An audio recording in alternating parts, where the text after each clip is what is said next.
Doll is an interesting case for murder drones. She doesn't show up that much in the series, yet she intrigues me regardless. I think the main problem when it comes to how she's perceived as a character is that at first glance to viewers, she comes off as a narrative tool, a way to move the plot forward and help the main cast find the answers they seek. However, just because she is definitely there to serve a purpose of helping guide the mystery to be unlocked, does not mean she does not have a real character behind all that. I've had to rewrite the script 2 times to really figure out what that character is, and after analyzing her scenes and taking countless notes, I believe the intent to her character was to have her be a tragic and maybe even a dark reflection of Uzi. A way to showcase what Uzi could have become if she took a different path, and I believe the best way to show this is to compare Doll's actions with Uzi's. For starters is how they embrace their absolute solver affliction. While both desire to rid themselves of their affliction in the beginning, they have different ways of handling their new reality, with Doll becoming much more comfortable much faster. Compared to Uzi in episode 2, who is shown to be scared of what her powers are doing when she accidentally broke a mirror, Doll has already taken advantage of its benefits by blocking Eldritch J's access to the classroom and killing a robot cockroach to eat, as well as already coping with the mirror problem evident by the bathtub full of broken mirrors. Further evidence is how they deal with the need for oil to keep their overheating problem in check. In episode 4, Uzi is terrified of the fact of having to eat her fellow worker drones in order to function properly. Doll, on the other hand, with emotional emptiness, slaughtered many of her fellow worker drones, some of them even classmates, and kept them as a large oil supply in her home. While Uzi refused to give in to the hunger and savage nature of the Solver virus, Doll quickly accepted her reality as a simple means to an end in curing herself of the affliction in the first place. However, when it came to the emotional struggle of having to deal with the affliction, that is where the roles are reversed. As Uzi said, whoever inflicted them with the virus wanted them to fight. But whereas Uzi was done trying to deal with everything alone, opening herself up emotionally, Doll emotionally closed herself off. After losing her parents, which caused her solver powers to awaken, Doll thought she had no one, not even Trixie, who she considered a friend. She didn't even think she could open up to anyone about anything that was going on with her, so to make the emotional burden easier on herself, she only focused on herself, leading to her complete disregard for her fellow worker drones because it only would have led to more pain and suffering for her and potentially worsening her condition in her mind. Unfortunately, in a cruel twist of irony, this is what ended up getting her killed. In an attempt to cure herself of the Solver virus alone, she left herself alone to the horrors of the mystery of the Solver virus itself. She never had friends to protect her, to help her on her mission. She simply pushed through alone because, like she said, she didn't need help, which is what caused her to die alone in the end. A fate Uzi could have suffered as well if she didn't accept that being alone is something difficult and isn't healthy,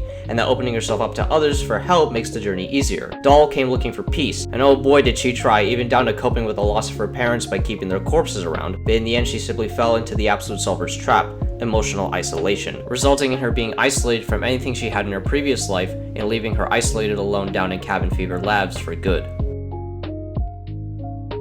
Wow, so that got pretty dark there at the end. All this to say though, I would not have been opposed to the prospect of Doll maybe teaming up with Uzi, and she could have gone through some form of redemption. However, that was ultimately never the plan for her character, and what we got, while an alternative path that Uzi could have taken, it was in the end still filled with a tragic character beneath it all. But those are just my thoughts though. Let me know in the comments down below, and I'll see you guys in the next video.